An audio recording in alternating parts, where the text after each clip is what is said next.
تمہارے لیے تمہارے لیے پاکیزہ چیزیں حلال کی گئی ہیں۔ وما علمتم من الجوارح مکلبین تعلمونہن مما علمکم اللہ، اور وہ شکاری جانور جنہیں تم نے شکار پر دوڑاتے ہوئے سدھا لیا ہے، تم انہیں شکار کے وہ طریقے سکھاتے ہو جو تمہیں اللہ نے سکھائے ہیں۔ فکلوا مما امسکنا علیکم واذکروا اسم اللہ علیہ، تو اس میں سے بھی کھاؤ جو وہ تمہارے لیے پکڑ رکھیں، اور شکاری جانور کو چھوڑتے وقت اس پر اللہ کا نام لے لو۔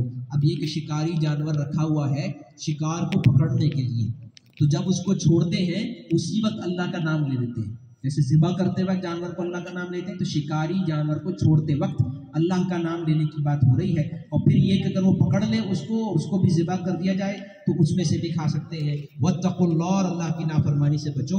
ان اللہ سریع الحساب، بے شک اللہ تعالیٰ بہت جلد حساب لینے والا ہے۔ الیوم احل لکم الطیبات، آج تمہارے لیے پاکیزہ چیزیں حلال کر دی گئی ہیں۔ یہ بہت بڑی بات ہے، یہ ہم پڑھیں گے سورہ اعراف میں کہ رسول اللہ صلی اللہ علیہ وسلم کو بھیجے جانے کا مقصد ایک یہ تھا کہ لوگوں پر جو چیزیں انہوں نے حرام کر دی تھی، خود اپنے اوپر حرام کر دی تھی، شیطان نے بتوں کے نام پر چیزیں حرام کر دی تھی، سارے بوجھ جو ڈال دیے تھے بلا وجہ کے وہ سب ہلکے کر دیے۔ رسول اللہ صلی اللہ علیہ وسلم نے وہ سارے بوجھ اتروا دیے، تو فرمایا الیوم احل لکم الطیبات، آج کے دن اے مسلمانوں تمہارے لیے پاکیزہ چیزیں حلال کر دی گئیں۔ وطعام الذین اوتوا الکتاب حل لکم، اور اہل کتاب کا کھانا تمہارے لیے حلال ہے۔ یعنی یہ کہ وہاں اگر ذبح کریں جانور بھی وہ والا ہو جو مسلمانوں کے ہاں بھی کھایا جاتا ہے، اور ان کا ذبح کا طریقہ بھی وہی ہو جو مسلمانوں کے ہاں ہوتا ہے، تو یہ گوشت پھر ان کا بھی مسلمان کھا سکتے ہیں۔ جیسے یہودیوں کا کوشر ہوتا ہے، وہ بھی اس سے سملر اگر ہو، یہ ساری شرائط ہوں، تو اہل کتاب کا جو کھانا ہے وہ تمہارے لیے حلال ہے۔ وَطَعَامُكُمْ حِلٌّ لَهُمْ، اور تمہارا کھانا ان کے لیے حلال ہے۔ وَالْمُحْصَنَاتُ مِنَ الْمُؤْمِنَاتِ، اور ایمان والیوں میں سے پاک دامن عورتیں تمہارے لیے حلال ہیں۔ وَالْمُحْصَنَاتُ مِنَ الَّذِينَ أُوتُوا الْكِتَابَ مِنْ قَبْلِكُمْ، اور ان لوگوں کی پاک دامن عورتیں جنہیں تم سے پہلے کتاب دی گئی تھی وہ بھی تمہارے لیے حلال ہیں۔ اب یہاں بتایا کہ اہل کتاب عورتوں سے مسلمان مردوں کا بھی نکاح ہو سکتا ہے۔ اذا آتیتموہن اجورہن، جب تم ان کو نکاح کی حفاظت میں لانے کے لیے ان کے مہر انہیں دے دو۔ محسنین غیر مصافحین، یعنی کہ ان کو مہر دے کر حفاظت میں لانا مقصد ہو، نہ کہ کھلم کھلا بدکاری کرنے کا۔ ولا متخذی اخدان، نہ کہ کھلم کھلا بدکاری کرنے والے ہوں اور نہ ہی چھپی دوستی کرنے والے ہوں۔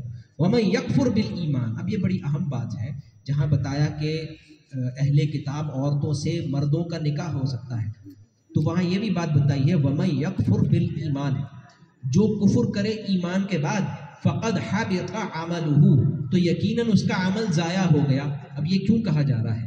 جیسے ہم نے پہلے پڑھا سورہ بقرہ میں کہ مشرک عورت سے بہتر ہے کوئی مومنہ غلام سے نکاح کر لو، کیونکہ اولئک یدعون الی النار، وہ جہنم کی طرف بلا رہے ہیں۔ تو بالکل یہی ہے کہ جائز تو ہے کہ اہل کتاب عورت سے مسلمان مرد نکاح کر لیں، لیکن اولاد کی تربیت کیسی ہوگی اور وہاں کیا معاملہ رہے گا؟ کیا وہ اسلام کی طرف ہم لائیں گے اسے، یا وہ اپنے دین کی طرف ہمیں لے جائے گی؟ اس لیے یہ چوکنا کیا جا رہا ہے ساتھ ہی اسی آیت میں وَمَن یکفر بالایمان فقد حبط عملہ، اور جو ایمان کے بعد کفر کر لے تو یقیناً اس کا عمل ضائع ہو گیا۔ وَهُوَ فِي الْآخِرَةِ مِنَ الْخَاسِرِينَ، اور وہ آخرت میں خسارہ اٹھانے والوں میں سے ہوگا۔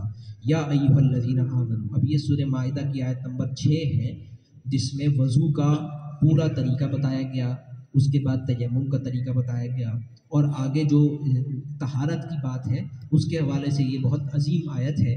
یا ایھا الذین آمنوا، اے وہ لوگ جو ایمان لائے، اذا قمتم الی الصلاۃ، جب تم کھڑے ہو نماز کے لیے، فاغسلوا، فاغسلوا جو ہے یہ عربی میں غسل اور غسل، غسل کہتے ہیں دھونے اور غسل کہتے ہیں نہانے کو، تو یہ ہے غسل دھونا۔ فاغسلوا، دھو لو، وجوہکم،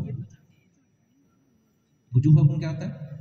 اپنے چہرے، یہ پہلا ہو گیا، ترتیب بھی یہی ہے وضو کی، دھو لو اپنے چہرے۔ وَأَيْدِيَكُمْ، اور اپنے ہاتھ، إِلَى الْمَرَافِقِ، کوہنی تک. وَامْسَحُوا اور کیا کر لو؟ مسح کر. بِرُؤُوسِكُمْ اپنے سروں پر. مسح کہاں کر لو جب یہ بتانا ہو تو بازیر بھی لگانا پڑتا ہے. وَامْسَحُوا بِرُؤُوسِكُمْ اور بازیر بھی سے یہ ہوتا ہے کہ وہ جر حالت میں ہو جاتا ہے یعنی زیر لگ جاتا ہے. رؤوسکم میں سین کے نیچے جو زیر ہے یہ بتا رہا ہے کہ یہ سر ہے جہاں بال ہے یہ سر پہ مسح کرتا ہے. وَامْسَحُوا بِرُؤُوسِكُمْ وَأَرْجُلَكُمْ. اب یہ ارجل ویسے پیر ہے لیکن لام کے اوپر جو زبر ہے وَأَرْجُلَكُمْ اس کا مطلب یہ ہے کہ مسح نہیں کرنا پیر پر. وَأَرْجُلَكُمْ یہ زبر ہے. اگر یہاں زیر ہوتا وَأَرْجُلِكُمْ تو پھر یہ ہوتا کہ مسح کرو سر پہ اور مسح کرو پیر پہ. لیکن یہ ہے وَأَرْجُلَكُمْ اپنے پیر دھو لو. تو اس کو فَغْسِلُوا جہاں آیا تھا پیچھے وہاں سے یہ کنیکٹڈ. اس کا مطلب ہے جب تم کھڑے ہو نماز کے لیے تو دھو لو اپنے منہ اور اپنے ہاتھ کونی تک اور مسح کرو اپنے سر پر اور دھو لو اپنے پیر. وَأَرْجُلَكُمْ إِلَى الْكَعْبَيْنِ ٹخنوں تک اور دھو لو اپنے پیر ٹخنوں تک. یہ چار ہیں ان کو کہتے ہیں وضو کے فرائض. اور اس کے علاوہ جو چیزیں ہیں پھر وہ سنتیں. یعنی اگر کسی کی یہ چار چیزیں ہو گئیں تو اس کا وضو ہو گیا اور اس کی نماز ہو گئی. اور جس کی یہ چاروں میں سے کوئی ایک بھی رہ گئی تو اس کا وضو نہیں ہوا چاہے وہ اس کے علاوہ اور بہت ساری چیزیں کر لے. لیکن اگر یہ چار نہیں کی تو وضو نہیں ہوگا. پھر سے یا ایھا الذین آمنوا اذا قمتم الی الصلاۃ جب تم کھڑے ہو نماز کے لیے فاغسلوا وجوہکم تو دھو لو اپنے منہ وایدیکم اپنے ہاتھ الی المرافق کوہنی تک. وامسحوا برؤوسکم مسح کرو اپنے سروں پر. مسح کا مطلب ہوتا ہے بس پھیر لینا. اگر آپ نے ہاتھ گیلا کیا اور سر کے اوپر رکھ بھی لیا اگر تو مسح ہو گیا. ویسے کہ ہاتھ ایسے سر سے بس پھیر لیں. وَأَرْجُلَكُمْ إِلَى الْكَعْبَيْنِ اور اپنے پاؤں ٹخنوں تک دھو لیا کرو. وَإِن كُنتُمْ جُنُبًا اور اگر تم حالت جنابت میں ہو فَاتَّطَہَّرُوا تو خوب پاکی حاصل کرو. فَاتَّطَہَّرُوا قاف کے اوپر بھی تشدید ہے ہا کے اوپر بھی تشدید ہے تو اس کا مطلب یہ کوئی کام ہے جو مشکل ہے تھوڑا. جب طہارت ذرا مشکل سے حاصل ہو تو تشدید لگ جاتی ہے. فَاتَّطَہَّرُوا تو اس کو کہیں گے خوب پاکی حاصل کرو.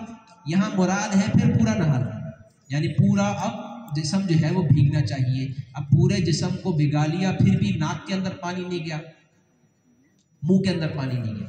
لہٰذا کہتے ہیں کہ غسل کرنے میں 3 فرائض ہوتے ہیں. پورے جسم پہ پانی ڈال لو اس کے بعد منہ کلی کر لی جائے اور ناک میں پانی ڈال لیا جائے. یہ ہے فَاتَّطَہَّرُوا.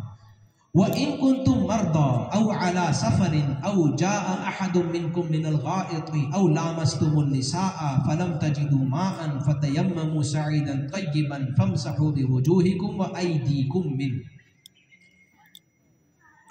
اور اگر تم بیمار ہو یا سفر پہ ہو یا تم میں سے کوئی قضائے حاجت سے واش روم سے آیا ہو یا تم نے بیویوں سے صحبت کی ہو پھر تمہیں پانی نہ ملے تم پانی نہ پاؤ تو پاک مٹی سے تیمم کر لیا کرو اور اس مٹی سے اپنے چہروں اور اپنے ہاتھوں کا مسح کر لیا کرو. تو تیمم کیسے ہوگا؟ فَامْسَحُوا بِوُجُوهِكُمْ مسح کر لو اپنے چہروں کا. وَأَيْدِيكُمْ وہاں کیا تھا؟ أَيْدِيَكُمْ یہاں ایدیکم ہے کیونکہ مسح ہو رہا ہے. اب ہاتھوں پہ مسح ہو رہا ہے تو ہاتھ لگانے کسی پاک مٹی پر اور اس کے بعد اپنے چہرے کو بس ایسے پھیر لینا. ہاتھ چہرے پر بس لگ جائے چہرے کا مسح ہو گیا. پھر دوبارہ ہاتھ لگائیں گے مٹی پر اور یہ پورا ہاتھوں کو جیسے کونی تک ہاتھ ہوتا ہے ہاتھوں کو ایسے پھیر لیا تو یہ تیمم ہو گیا اگر پانی نہیں ہے. ما یرید اللہ لیجعل علیکم من حرج. اب یہ بڑی اہم بات آ رہی ہے کہ اللہ نہیں چاہتا تم پر کوئی تنگی کرنا. وَلَٰكِن يُرِيدُ لِيُطَهِّرَكُمْ بلکہ اللہ تعالیٰ چاہتا ہے تمہیں پاک کرنا. یعنی آدمی یہ سوچے کہ دن میں 5 مرتبہ نماز ہے اس میں 5 مرتبہ یہ وضو کرنا ہے. یا آدمی کو یہ خیال رکھے کہ وضو میرا ہے یا نہیں ہے ٹوٹ تو نہیں گیا کہیں. اور اگر صبح اٹھے آدمی حالت جنابت میں ہے تو پھر آفس نہیں جا سکتا کیونکہ نہا کے جانا پڑے گا. تو پھر یہ بھی خیال رکھنا پڑتا ہے کہ جنابت میں ہے یا نہیں ہے پھر غسل کا پورا انتظام کرنا پڑے گا. اور اگر کہیں پانی نہیں ہے پھر بھی چھٹی نہیں پانی نہیں ہے چھٹی نہیں ہے تو اب تیمم بھی کریں. انتہائی آسان ہے تیمم لیکن ہے ہی کیوں؟ ایک سوال یہ ہو رکھتے ہی نہیں مٹی سے تو اور آپ سمجھے مٹی لگا لی اپنے اوپر لیکن یہ کیا کیوں ہے؟ یہ اللہ نے فرمایا یہ حرج نہیں ہے، تکلیف پہنچانا مقصد نہیں ہے، وَلَٰكِن يُرِيدُ لِيُطَهِّرَكُمْ، اللہ تعالیٰ تمہیں پاک کرنا چاہتا ہے۔ یعنی ایک سینس آف پاکیزگی انسان کے مائنڈ میں ہونی چاہیے کہ کہیں میرے جسم پر کوئی ناپاکی کے قطرے تو نہیں لگے ہوئے، کہیں میرے کپڑے ناپاک تو نہیں ہیں، اسی طرح جہاں نماز پڑھے وہ جگہ تو ناپاک نہیں ہے، کہیں ریح خارج تو نہیں ہو گئی۔ ایک نمازی ان باتوں کا بڑا ٹرینڈ ہوتا ہے، اس کو پتہ ہوتا ہے، اور جو نمازی نہیں ہے یا جو کافر ہے اس کو پتہ ہی نہیں۔ آپ اس سے پوچھیں کہ تم آج صبح آ گئے ہو اس حال میں تو جنابت تو نہیں تھی، اس کو بھی یاد بھی نہیں ہوگا، یا اس کو بولے بھائی ریح خارج تو نہیں ہو گئی تمہاری، اس کو یہ بھی یاد نہیں ہوگا۔ وہ یاد کیوں رکھے؟ خارج کرتا رہے وجہ سے، اس کو کچھ کرنا ہی نہیں ہے۔ اور مسلمان ہی چھوٹی چھوٹی باتوں کا خیال رکھتا ہے، ایک تو دن میں 5 مرتبہ نماز ہے کہ سفر میں نہ آ جائے، بھی جو وضو کا موقع ملے گا نہیں ملے گا، یہ حرج نہیں ہے، یہ پاکیزگی ہے۔ اور اس کا مطلب کیا ہوا کہ نمازی پاک ہوتا ہے اور بے نمازی ناپاک ہوتا ہے۔ اب یہ بھی ہمارا ایک مسئلہ ہے کہ ہم کافروں کو پاک سمجھتے ہیں، کہتے ہیں وہاں بڑی پاکیزگی ہے، وہ کہاں کہاں واش روم کرتے ہیں ہمیں پتہ بھی نہیں ہے، ہم رہے ہوئے نہیں ہیں نا ساتھ۔ وہاں جو لوگ ساتھ رہتے ہیں ان کو کہتے ہیں بھائی اپنی پلیٹیں الگ رکھنی ہے آپ نے، اگر ایک کچن شیئر ہو رہا ہے تو پلیٹیں کمرے میں رکھتے ہیں، وہاں نہیں رکھ سکتے، ان کے کچن میں پتہ نہیں کیا ہو رہا ہوتا ہے، تو پاک بالکل بھی نہیں ہے۔ اوپر کی پاکی ہے، وہ جو کیپٹلسٹ پاکی ہوتی ہے، وہ جو تاکہ کیمرے میں اچھی آئے، وہ والی پاکی ہوتی ہے، اندر سے پاکیزگی نہیں ہو سکتی کہ آدمی کو پتہ ہی نہیں ہے کپڑے میں کیا کیا لگا ہے صبح سے۔ وَلَٰكِن يُرِيدُ لِيُطَهِّرَكُمْ، بلکہ اللہ تعالیٰ تمہیں پاک کرنا چاہتا ہے، وَلِيُتِمَّ نِعْمَتَهُ عَلَيْكُمْ لَعَلَّكُمْ تَشْكُرُونَ، اور تم پر اپنی نعمت پوری فرمائے تاکہ تم شکر ادا کرو۔ وَاذْكُرُوا نِعْمَتَ اللَّهِ عَلَيْكُمْ، اور اپنے اوپر اللہ کی نعمت کو یاد کرو۔ وَمِيثَاقَهُ الَّذِي، یہ بڑی اہم بات ہے کیونکہ آگے بڑی خطرناک باتیں آنے والی ہیں۔ ایک میثاق لیا تھا یہودیوں سے، ایک میثاق لیا تھا عیسائیوں سے، یہ بات ہو رہی ہے اب ہم سے۔ وَاذْكُرُوا نِعْمَتَ اللَّهِ عَلَيْكُمْ، اے مسلمانوں یاد کرو میری نعمت جو تم پر کی۔ وَمِيثَاقَهُ الَّذِي وَاثَقَكُمْ بِهِ، اور یاد کرو میرا وہ وعدہ، میرا وہ میثاق جس سے میں نے تمہیں باندھ دیا، تم سے میثاق لیا۔